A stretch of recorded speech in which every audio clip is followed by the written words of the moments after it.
آپ ایک ہوتا ہے نا کہ کوئی تک سمجھ آ رہی ہوتی ہے کہ چلے ایک نقصان ہوا, ہم اس سے کچھ گین کریں گے, کوئی کریکٹیو میئرز لیں گے.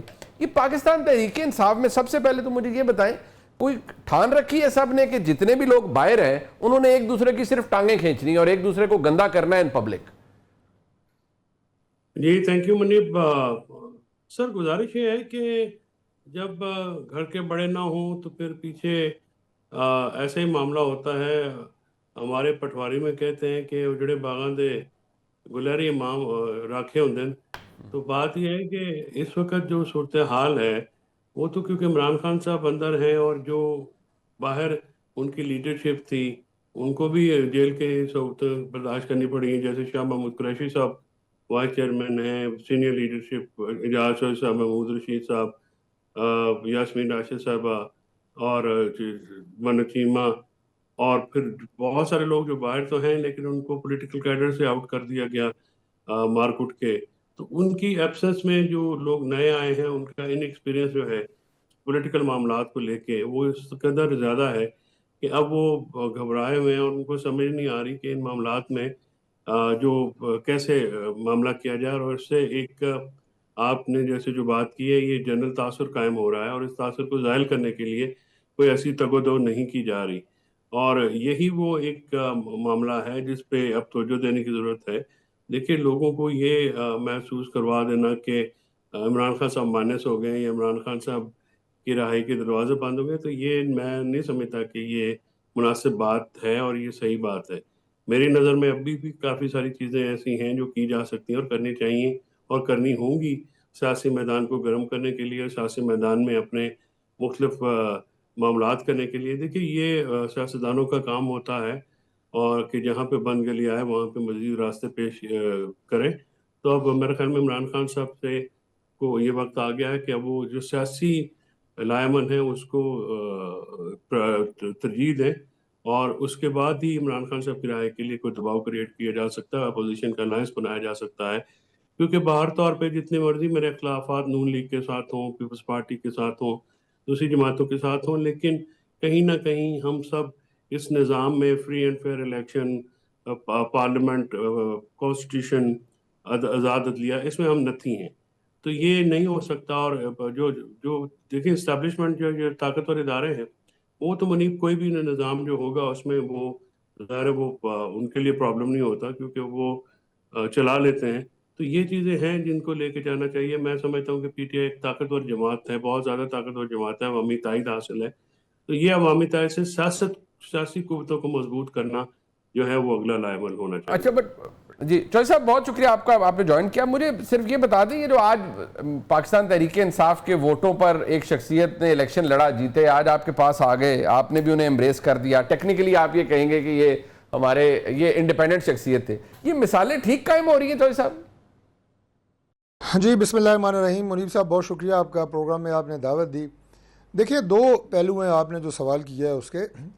پہلا پہلو تو یہ ہے جو خود آپ نے یہ بات کی ہے کہ ٹیکنیکلی وہ ایک آزاد حیثیت سے الیکشن انہوں نے لڑا اور اس کے بعد انہوں نے آج اگر ہمارے ساتھ شمولیت کی ہے تو ان کا سٹیٹس اس سے پہلے بھی آزاد حیثیت کا ہی تھا.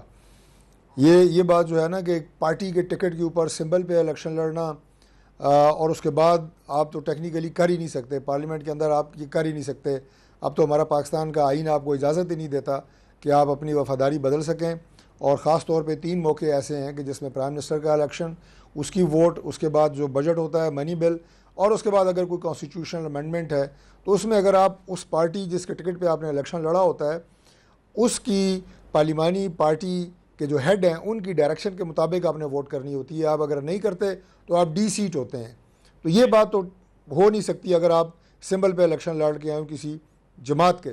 لیکن اگر آپ نے نہیں لڑا تو یقیناً آپ کو وہ اجازت جو ہے اتنی ہوتی ہے کہ آپ کر سکیں, اور قانون یا آئین اس میں آپ کو لیوریج دیتا ہے, اس میں آپ اس کی زد میں نہیں آتے.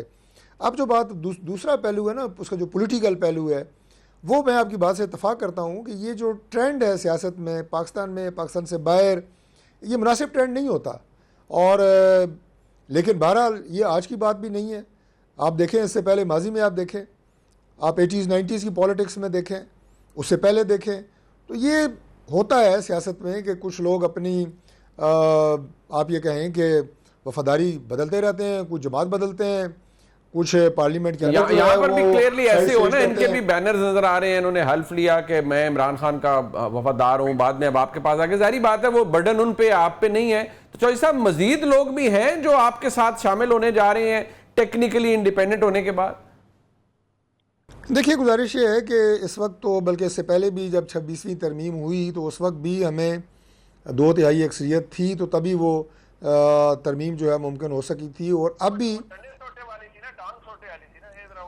نہیں چلیں کمفرٹیبل آج یہ میرے آپ سوال بھی آپ کرتے ہیں اور جواب بھی آپ لیک کر دیتے ہیں, میں یہ کہہ سکتا ہوں, ہوتے ہیں نا امتحانی پرچہ لیک ہو جانا. ابھی خود آپ نے لفظ استعمال کر دیا کہ کمفرٹیبل, تو کمفرٹیبل میجورٹی کے ہوتے ہوئے ہمیں کیا ضرورت ہے کہ ہم جناب ممبران کو دعوت دیں جو ٹیکنیکلی آزاد ہیں کہ آپ آئیں اور شامل ہوں. میرا نہیں خیال کہ اس کی آپ کوئی ضرورت رہ گئی ہے. بالکل ٹھیک ہے چوہدری صاحب, ایسے ماشاءاللہ بڑے کمفرٹ زون میں ہے طارق بھائی آپ کی حکومت, اور چلیں آپ کو مبارک ہو.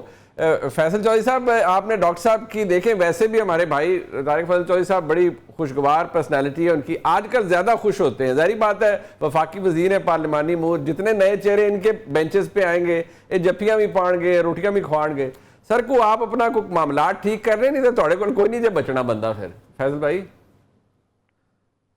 نیچرلی سر دیکھیے جو پولیٹیکل اینیملز ہوتے ہیں ان کو گریزنگ فیلڈ جو ہے پھر اگر دوسری سائڈ پہ آپ دیں گے تو پھر وہ چلے جاتے ہیں, اور کافی سارے, لیکن یہ جو لوٹا گردی کا سلسلہ سندھ ہاؤس سے شروع ہوا وہ اب تک جاری ہے.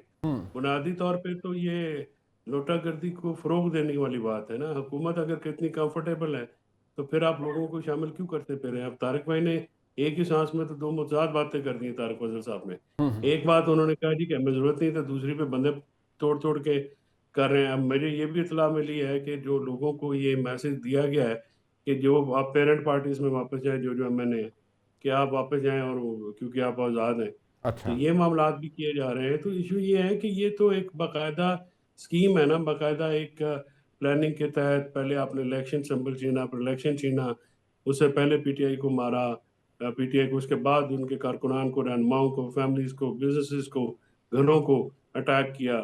اس کے بعد جو ہے پھر وہ ریزرو سیٹس لینے کے بعد, لیکن یہ ایبسولوٹ پاور جو ہے یہ ایبسولوٹلی کرپٹ کرتی ہے. منیر صاحب یہ آپ دیکھیے کہ یہ جو حکومت ہے یہ اپنے بوجھ تلے خود ہی آئے گی. 2/3 میجورٹی کے ساتھ نواز شریف صاحب بھی آئے تھے تو کیا ہوا تھا ان کا؟